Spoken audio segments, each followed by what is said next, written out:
আমি ঘুমের ভান করে রইলাম। এদিকে সিয়ামের দুষ্টুমি বেড়েই চলছে। সে আমার অনেক চেষ্টা করছে কিন্তু বয়স কম, আগে কখনো এসব করেনি তাই খুলতে পারছে না। কিছুক্ষণ পর আমিও আর নিজেকে সামলাতে পারছি না। কি করব? তার চোখে চোখ রেখে সব কিছু করে যাব, নাকি ঘুমের ভান করেই সব শেষ করে দিব? কিছুক্ষণের মধ্যেই আমার হয়ে গেল, এবার আর সিয়ামকে ধাক্কা মারা ছাড়া কোনো উপায় নেই। সিয়াম তো নতুন কিছু বুঝে না, তাই ওর কানে কানে ফিস ফিস করে বললাম, 2 মিনিট বিশ্রাম নাও আর আমাকে ধরো, আমার হয়ে গেছে। এরপর সিয়াম আমাকে যা করল সেটি শুনলে আমি শতভাগ গ্যারান্টি দিয়ে বলতে পারি তোমাদের দাঁড়িয়ে যাবে। তাই ভিডিওটা শুরু থেকে শেষ পর্যন্ত দেখার অনুরোধ রইল। আমার নাম তিশা, বয়স 21 বছর। বাবা মায়ের প্রথম সন্তান। আমরা 3 বোন, 1 ভাই আর আমিই সবার বড়। আমার পরে ছোট ভাই, তারপরে বাকি 2 বোন। আমার বাবা একজন সফল ব্যবসায়ী, তাই আমরা সচ্ছল পরিবারের সন্তান চাওয়ার আগেই সব পেয়েছি। 3 বছর হলো বিয়ে হয়েছে কিন্তু একটা বাচ্চা হয়নি, এটাই শুধু অভাব। আমার স্বামী, শ্বশুর, শাশুড়ি সবাই খুব ভালো। তবে দুঃখের কথা হলো বিয়ের 3 মাস পরই ছুটি শেষ হয়ে যাওয়ায় স্বামী আবার সিঙ্গাপুরে চলে যায়। আর তারপরই শুরু হয় আমার এক নতুন জীবন। সব সময় মন খারাপ করে থাকতাম, কিছুতেই যেন সময় কাটত না। স্বামী দিনে রাতে মিলে 2-1 বারের বেশি ফোন দিত না। সারাক্ষণ অস্থিরতা আর হতাশায় থাকতাম। হঠাৎ একদিন মোবাইলে ইউটিউবে ভিডিও দেখতে দেখতে সামিয়া ব্লগ চ্যানেলটি পাই। সামিয়া ব্লগ চ্যানেলে অনেক মজার মজার গল্প। মায়ের সাথে ছেলে, ছেলের সাথে মা, মামির সাথে ভাগ্নে, ভাগ্নের সাথে মামি, এরকম অনেক মজার মজার গল্প। প্রথম 2টা গল্প শুনে নিজেকে অভদ্র লাগলেও পরে খুব মজা পাইলাম। তারপর ধীরে ধীরে সামিয়া ব্লগ চ্যানেলের নিয়মিত দর্শক হয়ে গেল। সারাদিন শ্বশুর শাশুড়ির সেবায়ত্ন, ঘর সংসার সামলানো, নিয়ম করে স্বামীর সাথে মোবাইলে কথা বলা আর রাতে শুয়ে শুয়ে সামিয়া ব্লগ চ্যানেলের গল্প দেখা আর নিজে নিজেকে শান্ত করা আমার প্রতিদিনের কাজ। গল্প শুনতে শুনতে মনটাও ভিতরে ভিতরে চুট্টি হয়ে গেল। রাতে মাঝে মাঝে মনে হতো রাস্তা থেকে কোনো ছেলেকে ঘরে ডেকে এনে আমার ইচ্ছাটা পূরণ করে নেই। এভাবে গল্প শুনে সময় কাটানোর কিছুদিন পর হঠাৎ একদিন আমার জীবনে এলো এক সুপুরুষ। হাসি আর ঠাট্টার ছলে নিজের অজান্তেই জড়িয়ে পড়ি প্রেমে। বিশ্বাস করেন আর না করেন, এখন আমার কাছে সারা পৃথিবী একদিকে আর অন্যদিকে আমার প্রেম। বৈধ বলেন আর অবৈধ বলেন, আমি আমার প্রেমিককে ছাড়া বাঁচব না। আমার মতো রক্ষণশীল পরিবারের সহজ সরল একটা মেয়ে কিভাবে এমন সম্পর্কে জড়িয়ে গেলাম, সেই গল্পটাই আজ তোমাদের সাথে মন খুলে বলবো। তাহলে আর কথা না বাড়িয়ে শুরু করা যাক। কিন্তু কোথা থেকে শুরু করব ভেবে পাচ্ছি না। আরেকটা কথা বলে নেই, আমার কিন্তু গল্প বলার অভ্যাস নেই। সামিয়া ব্লগ চ্যানেল থেকে যতটুকু শিখেছি সেই অভিজ্ঞতা থেকেই বলছি। সবসময় অন্যের গল্প শুনি, তাই ভাবলাম আজ নিজের একটা গল্প সবার সাথে শেয়ার করি। গল্পের নায়ক বলেন আর খলনায়ক বলেন, তার নাম সিয়াম। সিয়াম আমার স্বামীর আপন বড় বোনের একমাত্র ছেলে, মানে সম্পর্কে সে আমার ভাগ্নে হয়। সিয়াম খুব শান্ত স্বভাবের ছেলে। বিয়ের সময় সিয়ামকে একবার দেখেছিলাম কিন্তু ভালোমতো কথাও হয়নি তখন। সিয়াম তখন এসএসসি পরীক্ষার্থী। পড়াশোনার চাপে মামার বিয়েতে ঠিকমতো বেড়াতে পারেনি। সিয়ামদের বাড়ি গ্রামের দিকে, তাই এসএসসি পরীক্ষায় পাশ করার পর সিয়াম আমাদের বাড়িতে, মানে আমার শ্বশুর বাড়ি থেকেই পড়াশোনা করত। আমাদের বাড়ি থেকে সিয়াম যেই কলেজটায় ভর্তি হয়েছে তার দূরত্ব ছিল মাত্র 10 মিনিটের। সিয়াম প্রতিদিন সাইকেলে চড়ে কলেজে যেত। আমার শ্বশুর বাড়িতে ঘর ছিল মাত্র একটি। তবে সিয়ামের পড়ালেখার কথা চিন্তা করে বড় ঘরটার পাশে ছোট একটা পড়ার ঘর তৈরি করে দেয়া হয়েছিল। ঘরটায় চেয়ার টেবিল সহ একটা খাটিয়াও ছিল। তবে রাতে সিয়াম বড় ঘরটার একটা রুমে থাকত। আমাদের বড় ঘরটায় 3টা রুম। একটা রুমে আমি আর আরেকটা রুমে আমার শ্বশুর শাশুড়ি থাকত। মাঝখানের রুমটা অবশ্য ফাঁকা ছিল। তবে সিয়াম আসার পর মাঝখানের রুমটায় একটা খাট বসানো হয় এবং সিয়াম মাঝখানের রুমটাই থাকে। রাতে পড়া শেষ করে এসে মাঝখানের রুমটায় ঘুমায়। সিয়াম খুব মেধাবী, এসএসসিতে সে A+ পেয়েছে। সিয়াম কথাবার্তা খুব কম বলে। প্রয়োজন ছাড়া কারো সাথে কথা বলে না, এমনকি তার নানা নানির সাথেও না। আর আমার দিকে তো ঠিকমতো তাকাই না। আমার শ্বশুর শাশুড়ি বয়স্ক মানুষ, সারাক্ষণ ঘরেই থাকেন। শ্বশুর চশমা ছাড়া ঠিকমতো চোখে দেখে না আর শাশুড়ি হাতির মতো মোটা শরীর নিয়ে নড়তেই পারে না। সারাক্ষণ বিছানায় শুয়ে শুয়ে পান চিবায়।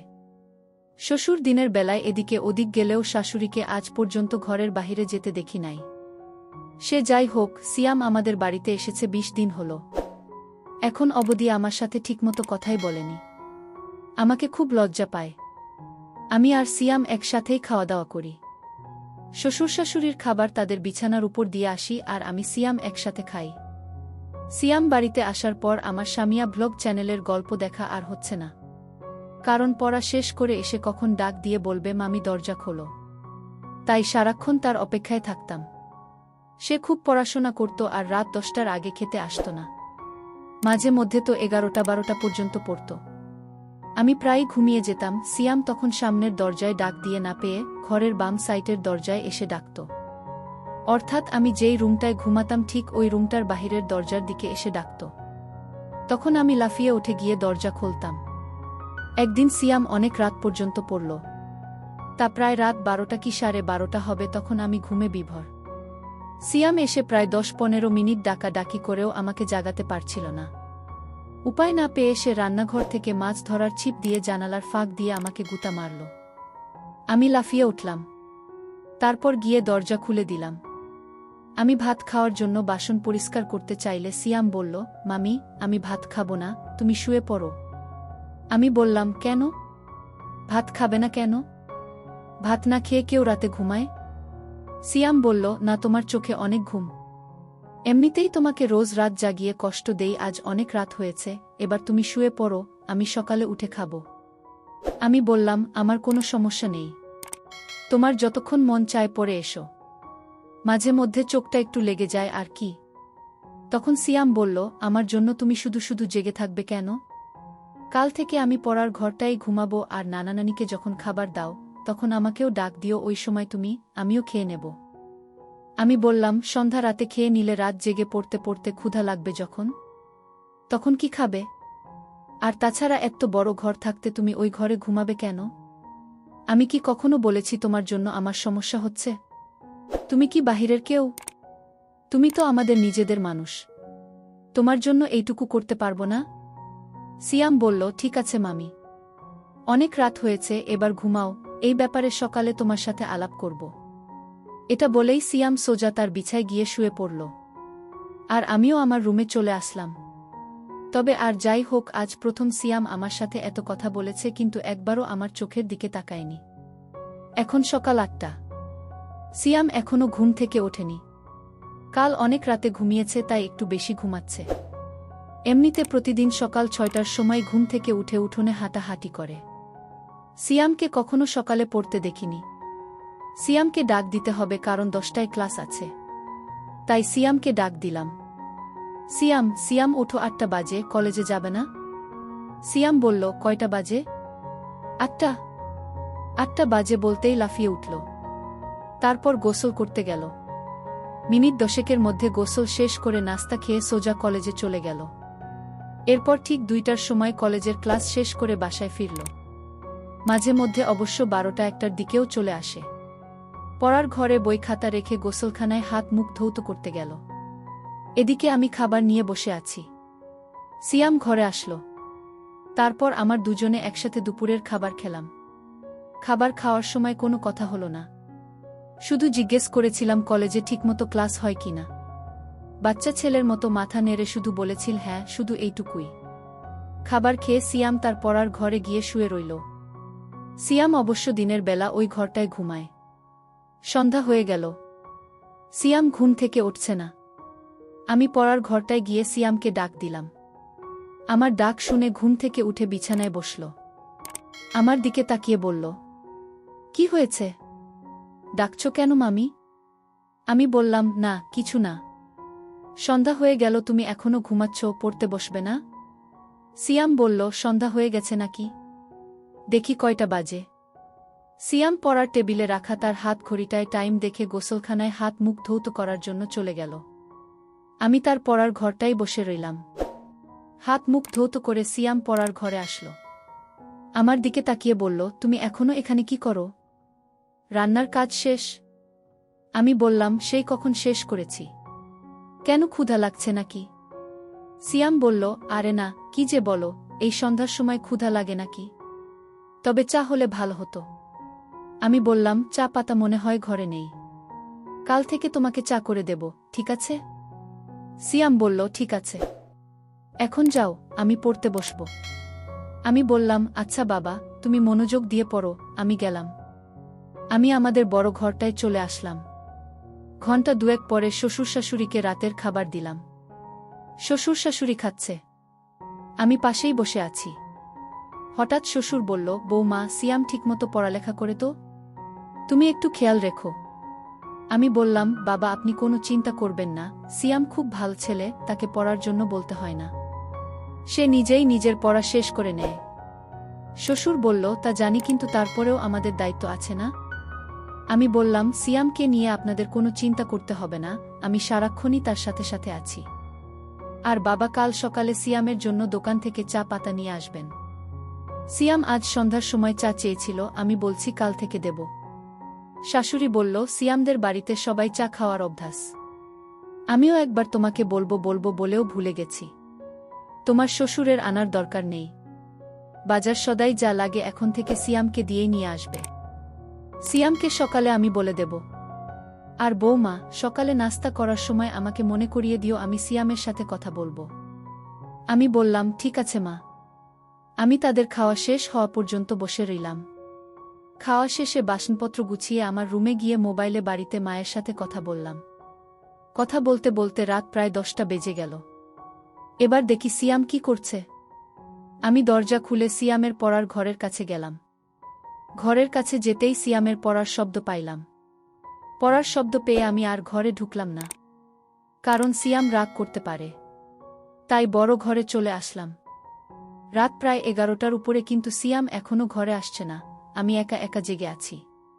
পড়ার ঘরে যে যাব সেটারও সাহস পাচ্ছি না, কারণ আমি রাতের বেলা অন্ধকারে ভয় পাই। তাই বাহিরে না গিয়ে সামনের জানালা খুলে বসে রইলাম। অপেক্ষার পর অপেক্ষা, কিন্তু সিয়াম ঘরে আসছে না। পড়ার ঘরে না হয় ঘুমাবে, কিন্তু খেতে আসবে তো? আমার কিচ্ছু ভাল লাগছে না। কি করব ভেবে পাচ্ছি না। শ্বশুরকে ডাকবো নাকি ডাকবো না তাও বুঝতে পারছি না। এভাবে অপেক্ষা করতে করতে রাত প্রায় 12:30 বেজে গেল। এরপর আমি অপেক্ষা করতে করতে কখন যেন ঘুমিয়ে গেলাম। সকালে ঘুম থেকে উঠে শাশুড়িকে আমি জিজ্ঞেস করলাম, মা, সিয়াম ঘরে আসে নাই? শাশুড়ি বলল, না। কেন, কি হয়েছে বৌমা? আমি বললাম, না কিছু না মা, সিয়াম কাল রাতে বড় ঘরে আসে নাই, পড়ার ঘরেই ঘুমাইছে। আমি অনেক রাত পর্যন্ত অপেক্ষা করে কখন যে ঘুমিয়ে পড়েছি নিজেও জানি না। শাশুড়ি বলল, কি বলো বৌমা? সিয়াম পড়ার ঘরে ঘুমাবে কেন? এই ঘরে কি তার সমস্যা হয়? আমি বললাম, কি জানি মা, আমি তো সারাক্ষণই তার খেয়াল রাখি। আমার মনে হয় সিয়াম আমাকে লজ্জা পায়। আচ্ছা মা, আমাকে লজ্জা পাওয়ার কি আছে? আমি তো ওর মার মতোই, তাই না? শাশুড়ি আমাকে বলল, সিয়ামকে ডাকো। সে তোমাকে লজ্জা পাবে কেন? তুমি তো তাকে অনেক খাতির যত্ন করছো, সেটা তো আমি নিজেই দেখছি। তাহলে সে এমন করবে কেন? এটা তো ঠিক না। সে এখানে লেখাপড়া করবে, যখন যা লাগবে তোমাকে বলবে, তুমি না দিলে আমাদের বলবে। আর তুমি তো আমার লক্ষ্মী বৌমা, কত সুন্দর করে সংসারের সব দায়িত্ব নিজের কাঁধে নিয়েছ। কই সিয়াম, কই, ডাকো তাকে। আমি বললাম, ঠিক আছে মা, আপনি চিন্তা করবেন না, কয়দিন গেলে এমনিতেই লজ্জা চলে যাবে। দেখি সিয়াম কি করছে। এখনো ঘুম থেকে কেন উঠছে না? 8টার উপরে বাজে, কলেজের সময় হয়ে যাচ্ছে না? আমি শাশুড়ির সাথে কথা বলে সিয়ামের পড়ার ঘরে গেলাম। এখনো দরজা বন্ধ, তার মানে সিয়ামের ঘুম ভাঙ্গেনি। আমি দরজায় টোকা মেরে সিয়াম সিয়াম বলে ডাকতে লাগলাম। সিয়ামের কোনো সাড়া শব্দ নেই। অনেকক্ষণ ধরে ডাকছি, কিন্তু তার কোনো হুঁশই নেই। ঘরটায় আবার কোন জানালাও নেই যে তাকে জানালার পাশে গিয়ে ডাকি। পুরো ঘরটায় একটাই দরজা। যাই হোক, এবার জোরে জোরে দরজায় থাপ্পড় মারতে থাকলাম। প্রায় 15-20 মিনিট ডাকাডাকির পর সিয়াম দরজা খুলল। দরজা খুলেই আবার বিছানায় গিয়ে শুয়ে পড়ল। আমি বুঝতে পারলাম না ঘুমে কাতরাচ্ছে নাকি অসুস্থ হয়ে পড়ল। আমি ঘরে ঢুকে তার মাথায় হাত দিলাম। হাত দিতেই দেখি শরীরে প্রচণ্ড জ্বর, শরীরটা যেন পুড়ে যাচ্ছে। আমি ভয় পেয়ে গেলাম। দৌড়ে বড় ঘরে এসে শাশুড়িকে বললাম। শাশুড়ি তো আবার সুন্দরবনের হাতি, চলাফেরা করতে পারে না। তাই আমাকে বলল, বৌমা, সিয়ামের শরীরটা ভিজা কাপড় দিয়ে মুছে দাও আর কপালে জলপট্টি দাও।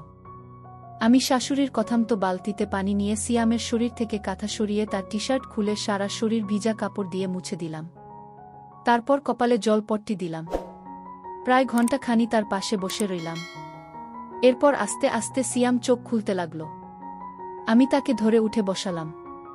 বসানোর পর সিয়াম আমাকে বলল, মামি রাতে যখন জ্বর অনুভব করি তখন সাথে সাথে গিয়ে তোমাকে ডাক দিয়েছিলাম, কিন্তু তুমি গিয়েছিলে তাই তোমাকে আর বেশি ডাকাডাকি করিনি। আমি বললাম, এটা কোনো কথা হলো সিয়াম? তুমি অসুস্থ, একা একা এই ঘরে কেন ঘুমালে? আমার জানালায় জোরে থাপ্পড় মারতে, নয়তো বাম দিকের দরজাটায় জোরে একটা লাথিই মারতে। এভাবে একা একা কষ্ট করার কোনো মানে হয়? এভাবে 10 মিনিট কথা বলার পর সিয়াম উঠে দাঁড়াল। তারপর খাট থেকে নেমে সোজা গোসলখানায় গেল। গোসলাখানা থেকে হাত মুখ ধৌত করে বড় ঘরে গেল। সিয়ামকে বড় ঘরে যেতে দেখে আমিও বড় ঘরে চলে গেলাম। বড় ঘরে এসে তাকে নাস্তা দিলাম। নাস্তা করতে করতে তার শরীরের জ্বর কিছুটা কমে গেল। কলেজে যাওয়ার মতো সময় আর শরীরের কন্ডিশন কোনটাই ছিল না। তাই সিয়াম আজ কলেজে গেল না, বাড়িতেই হাঁটাহাঁটি করছে। আমি রান্না করছি, হঠাৎ দেখি সিয়াম আমার পেছনে দাঁড়িয়ে আছে। আমি বললাম, কি ব্যাপার, রান্না শিখবে নাকি? সিয়াম বলল, না, ভাবছি তুমি সারাদিন একা একা কত কাজ করো, সবার খেয়াল রাখো, সত্যিই তুমি অনেক ভালো। কেন যে তোমার সাথে এতদিন কথা বলিনি? আমি আসলে তোমাকে লজ্জা পেতাম, তাই তোমার সামনে কম আসতাম, কম কথা বলতাম। তাছাড়া আমি মেয়েদের কাছ থেকে একটু দূরেই থাকি। আমি বললাম, কেন? মেয়েদের কাছ থেকে দূরে কেন? মেয়েরা কি বাঘনা ভাল্লুক? সিয়াম বলল, আরে না, তুমিও দেখছি কলেজের মেয়েদের মতো কথা বলো। আমি বললাম, কলেজে আবার মেয়ে বন্ধু নাই তো? সিয়াম বলল, আরে না, আমাদের ক্লাসের একটা মেয়ে আছে, অযথাই গায়ে পড়ে কথা বলে। আমি বললাম, তাই নাকি? তা মেয়েটার নাম কি? সিয়াম বলল, বিশ্বাস করো আমি ওর নামও জানি না, আর জানার ইচ্ছাও নাই। তাকে দেখলেই আমার প্রচণ্ড রাগ হয়। গায়ে পড়ে কথা বলা মেয়েদের আমি একদম পছন্দ করি না। আমি বললাম, তাহলে তো তুমি আমাকেও পছন্দ করো না, কারণ আমিও তো তোমার গায়ে পড়ে কথা বলি। সিয়াম বলল, তুমি কি বাহিরের মানুষ নাকি? তুমি তো আমার সাথে যখন খুশি কথা বলতে পারো। বলতে গেলে তোমার সাথে কথা না বলে আমি অপরাধ করেছি। তোমার জায়গায় অন্য কেউ হলে এতটা খেয়াল রাখত না। তুমি সত্যিই খুব ভালো। আমি বললাম, হইছে, আর হাওয়া দিতে হবে না। এবার যাও, আমার মোবাইলটা দিয়ে তোমার মাকে একটা ফোন দাও। তোমার অসুখের খবর জেনে গেছে। সিয়াম বলল, মাকে আবার জানালে কেন? আমি বলিনি, তোমার নানি বলেছে। নানি? এই নানিকে নিয়ে আর পারলাম না, সব কিছুতেই বাড়াবাড়ি করে। সিয়াম আমার রুমে চলে গেল। আমি রান্না শেষ করে গোসলখানায় গেলাম। গোসল শেষ করে শ্বশুর শাশুড়িকে দুপুরের খাবার দিয়ে আমি আর সিয়াম একসাথে খাবার খাইলাম। দুপুরের খাবার শেষ করে সিয়াম পড়ার ঘরে চলে গেল। আমি বাসনপত্র গুছিয়ে দেখি সে বড় ঘরে নেই। আমি সিয়ামের পড়ার ঘরে গিয়ে সিয়ামকে ডাক দিয়ে বললাম, এই ঘরে ঘুমানোর দরকার নেই, বড় ঘরে আসো, আবার শরীর খারাপ করলে উঠে দাঁড়াতে পারবে না। সিয়াম তখন আমার কথা আর অমান্য করল না। আমার পেছন পেছন বড় ঘরে এসে মাঝখানের রুমটার খাটে বসে রইল। আমি তাকে বললাম, সিয়াম, মাঝের রুমে ঘুমাতে অসুবিধা হলে তুমি আমার রুমে গিয়ে ঘুমাও। আমি দুপুরে বেশি ঘুমাই না, তুমি যাও আমার রুমে গিয়ে ঘুমাও। আসলে মাঝের রুমটা একটু খোলা মেলাতো, তাই সিয়াম এখানে ঘুমাতে স্বাচ্ছন্দ্যবোধ করে না। তারপর সিয়াম আমার কথামতো আমার রুমটায় গিয়ে শুয়ে পড়ল। এদিকে শাশুড়ি ডাকছে, পান খাবে, চুনের কৌটা খুঁজে পাচ্ছে না। চুনের কৌটা দিতেই শাশুড়ি জিজ্ঞেস করল, সিয়াম কোথায়? আমি বললাম, মা, সিয়াম আমার রুমে ঘুমাচ্ছে, পড়ার ঘরে গিয়ে শুইছিল, আমিই নিয়ে এসেছি। বলা তো যায় না, আবার কখন শরীরটা খারাপ করে বসে, আর মাঝের রুমটায় সিয়াম ঘুমাতে পছন্দ করে না, এজন্য আমিই বলেছি আমার রুমে গিয়ে ঘুমাতে। শাশুড়ি বলল, ভালোই করেছ, মাঝের রুমটা আসলে থাকার উপযুক্ত না। দেখো, সিয়ামকে বলো এখন থেকে তোমার সাথেই ঘুমাতে, রাতে পড়া শেষ করে তোমার সাথেই ঘুমাবে। তুমি তো আর তাকে কম আদর যত্ন করছো না, তোমার কথা না শুনে পারবে না। আমি বললাম, মনে হয় না আমার সাথে ঘুমাবে, তবে আজ আমার সাথে অনেক কথা বলেছে। এতদিন তো লজ্জায় কথাই বলেনি, আজ মামির সাথে খুব কথা বলেছে। শাশুড়ি বলল, বলেছিলাম না, কয়েকদিন গেলে ঠিক হয়ে যাবে। আর তুমি যেই খাতির যত্ন করছো ওর মা চেয়ে কম না। আমি বললাম, কি বলেন মা, সিয়াম তো আমাদের ছেলের মতোই। তাছাড়া সিয়ামের মামা সিয়ামকে অনেক ভালোবাসে। প্রতিদিনই ফোনে সিয়ামের খোঁজ খবর নেয়। সিয়ামকে কি আমি যত্ন না করে পারি? শাশুড়ি বলল, না রে মা, তোর মতো বউ পাওয়া ভাগ্যের ব্যাপার। এই বলে শাশুড়ি প্রায় কেঁদে দিল। আমি চলে আসলাম আমার রুমে। এসে দেখি সিয়াম ঘুমায়নি, মোবাইলে গেমস খেলতাছে। আমি বললাম, গেমস খেলার দরকার নেই, রাতে জ্বরের জন্য ভালোমতো ঘুমাতে পারোনি, এখন একটু ঘুমাও। সিয়াম বলল, তুমি কি করবে? তুমি ঘুমাবে না? আমি বললাম, না আমি ঘুমাবো না।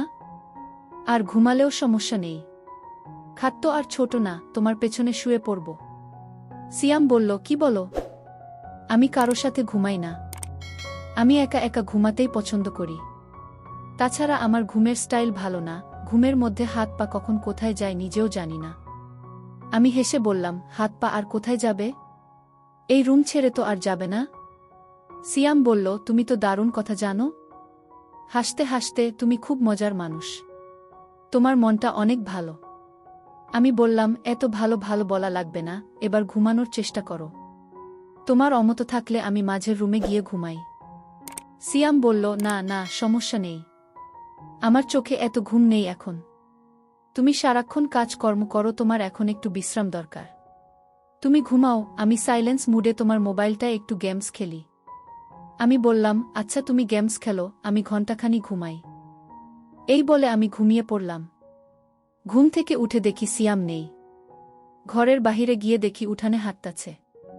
সন্ধ্যাও ঘনিয়ে আসছে। এর মধ্যে আমি রান্না ঘরে গিয়ে সিয়ামের জন্য নুডলস বানালাম। সিয়াম নুডলস দেখে খুব খুশি। তারপর নুডলস খেয়ে পড়ার ঘরে গিয়ে পড়তে বসল। ঘণ্টাখানি পড়ার পর আমি গিয়ে তাকে নিয়ে আসলাম। বললাম, আজ আর এত পড়ার দরকার নেই, শরীর ভাল হলে কাল থেকে আবার পড়া শুরু করবা। সিয়াম আমার সাথে বড় ঘরে চলে আসলো। রাতের খাবার খেয়ে উঠার আগেই শাশুড়ি সিয়ামকে ডাকল। সিয়াম সিয়াম, আসছি নানি। কি হয়েছে, ডাকছ কেন? সিয়ামের নানি বলল, ওই ছোট ঘরটা বানাইছি তোর পড়ার জন্য, থাকার জন্য না। মাঝের রুমটায় ঘুমাতে না পারলে তোর মামির সাথে ঘুমা। তোর মামি কি তোকে কম আদর করে? মুরব্বিদের কথা শুনতে হয়, শুধু লেখাপড়া করলে হয় না, আদব কায়দাও শিখতে হয়। সিয়াম বলল, ঠিক আছে, তুমি ঘুমাও, আমি মামির সাথেই ঘুমাবো। শাশুড়ির সাথে কথা বলে সিয়াম যখন মাঝের রুমের খাটে বসল, ঠিক তখনই হঠাৎ তার শরীরটা আবার আগুনের মতো গরম হতে লাগল। শরীরটা যেন পুড়ে যাচ্ছে। সিয়াম মামি মামি বলে ডাকতে লাগল। আমি আমার রুমে ছিলাম, দৌড়ে গেলাম সিয়ামের কাছে। আমি বললাম, কি হয়েছে সিয়াম? সিয়াম বলল, মামি দেখো, আমার শরীরটা আবার গরম হয়ে যাচ্ছে, শরীরটা যেন কাঁপছে। আমি বললাম, ঠিক আছে বাবা, তুমি বসো, আমি তোমার শরীরটা ভিজা কাপড়ে মুছে দিচ্ছি। আমি শাশুড়িকে বললাম, মা, সিয়ামের আবার খুব জ্বর এসেছে, শরীরে আগুন ধরার অবস্থা, কি করব? শরীরটা মুছে দাও, আর দেখো তোমার শ্বশুরের ওষুধের কৌটায় প্যারাসিটামল ট্যাবলেট আছে, একটা খাইয়ে দিয়ে তোমার সাথে নিয়ে শুয়ে দাও। রাতে জ্বর না কমলে সকালে ডাক্তারের কাছে নিয়ে যাইও। আমি শাশুড়ির কথামতো তাই করলাম। আমার রুমে নিয়ে খাটে শোয়াইয়া তার সারা শরীর ভিজা কাপড় দিয়ে মুছে দিলাম। সিয়াম জ্বরে খুব কাঁপছে দেখে আলমারি থেকে একটা কম্বল নামিয়ে দিলাম। আমি আর সিয়াম পাশাপাশি শুয়ে রইলাম। আমি সিয়ামের মাথায় হাত বুলাতে লাগলাম। জ্বরে সিয়ামের শরীর ভূমিকম্পের মতো কাঁপছে। তার কাঁপুনি দেখে আমি তাকে জড়িয়ে ধরলাম। তারপরও যেন কাঁপুনি থামছে না। অনেকক্ষণ পর কাঁপুনিটা একটু কমেছে, এবার তার চোখে একটু ঘুমও দেখা যাচ্ছে। এদিকে আমার চোখেও ঘুম এসে গেছে। আমি সিয়ামের মাথায় হাত বুলাতে বুলাতে কখন জানি ঘুমিয়ে গেলাম। গভীর রাতে সিয়ামের জ্বর আবার বেড়ে যায়, কিন্তু আমি টের পাইনি। জ্বরের কাঁপুনিতে সিয়াম আমাকে জড়িয়ে ধরে। সিয়াম যখন আমাকে ধরেছিল সম্ভবত আমার এলোমেলো ছিল। আমার স্পর্শে তার ইচ্ছার বিরুদ্ধেই তার শক্ত হয়ে যায়। নিজেকে সামলাতে না পেরে অবশেষে সে আমার করতে থাকে। আমি প্রথম প্রথম কোনো কিছু টের পাইনি। সিয়াম যখন কিছুক্ষণ আমি টের পাইলাম, কিন্তু সিয়ামের জ্বর বুঝতে পেরে আমি আর কিচ্ছু বললাম না। জেগেও ঘুমানোর ভান করলাম। তবে একটা কথা সত্য, এতদিন আমি যাই করেছি বলেছি না কেন, আমি সিয়ামকে কখনো অন্য চোখে দেখিনি। সিয়াম আসার পর আমার রুটিনই চেঞ্জ হয়ে গিয়েছিল। জানি না কেন, তবে সিয়ামকে নিয়ে আমার কোনো অন্য মানসিকতা ছিল না। তার প্রতি আমার যতটুকু দায়িত্ব কর্তব্য ছিল আমি তার সবটুকুই পালন করার চেষ্টা করেছি। প্রত্যেকটা মেয়েরই কিছু কষ্ট থাকে, তাই বলে সব জায়গায় সবার সাথে সব কিছু করে না, ভাবেও না। যাই হোক, আমি ঘুমের ভান করে রইলাম। এদিকে সিয়ামের দুষ্টুমি বেড়েই চলছে। সে আমার অনেক চেষ্টা করছে কিন্তু বয়স কম, আগে কখনো এসব করেনি তাই খুলতে পারছে না। কিছুক্ষণ পর আমিও আর নিজেকে সামলাতে পারছি না। কি করব? তার চোখে চোখ রেখে সব কিছু করে যাব, নাকি ঘুমের ভান করেই সব শেষ করে দিব? কিছুক্ষণের মধ্যেই আমার হয়ে গেল, এবার আর সিয়ামকে ধাক্কা মারা ছাড়া কোনো উপায় নেই। সিয়াম তো নতুন কিছু বুঝে না, তাই ওর কানে কানে ফিস ফিস করে বললাম, 2 মিনিট বিশ্রাম নাও আর আমাকে ধরো, আমার হয়ে গেছে। এরপর সিয়াম আমাকে। সকাল হতেই আমি নাস্তা তৈরি করতে চলে গেলাম রান্নাঘরে। নাস্তা করে প্রতিদিনকার মতো কাজকর্ম করতে লাগলাম। সিয়াম নাস্তা করে পড়ার ঘরে চলে গেল, কলেজে গেল না। গোসল করার সময় যখন হলো তখন পড়ার ঘর থেকেই জোরে জোরে মামি মামি বলে ডাকতে লাগল। আমি গিয়ে বললাম, কি হয়েছে? সিয়াম বলল, আসো এই ঘরে একবার করে গিয়ে গোসল করি। আমি বললাম, শোন সিয়াম, রাতের খাবার রাতেই খেতে হয়, আর প্রয়োজনের বেশি কোনো কিছু ভালো না। দিনের বেলায় কখনো কল্পনাও করো না। যদি কখনো কারো চোখে পড়ে বা কোনো প্রকার সন্দেহ হয় তাহলে তোমার আমার দুজনের জীবনই নষ্ট হয়ে যাবে। আমি যা বলি তা অক্ষরে অক্ষরে পালন করবা, তা না হলে জীবন নষ্ট হয়ে যাবে, সমাজে মুখ দেখাতে পারবে না। বুঝতে পারছ? সিয়াম মাথা নাড়িয়ে বলল, হ্যাঁ বলল। তারপর থেকে সিয়াম আর কোন দিন দিনের বেলা জন্য বায়না ধরেনি, আর আমার কথার বাহিরেও যায়নি। আর আমি তখন থেকে নিয়মিত পিল খেতে থাকলাম। এভাবেই চলছে মামি ভাগ্নের। গত 3 বছর ধরে আমরা করে যাচ্ছি। এর মধ্যে আমার স্বামীও একবার বাড়িতে এসে গেছে, কিন্তু কোনো প্রকার সমস্যা হয়নি। যদি সিয়াম আমার কথা মতো চলে তাহলে ভবিষ্যতেও কোনো সমস্যা হবে না। সারা জীবন আমাদের সম্পর্ক থাকবে।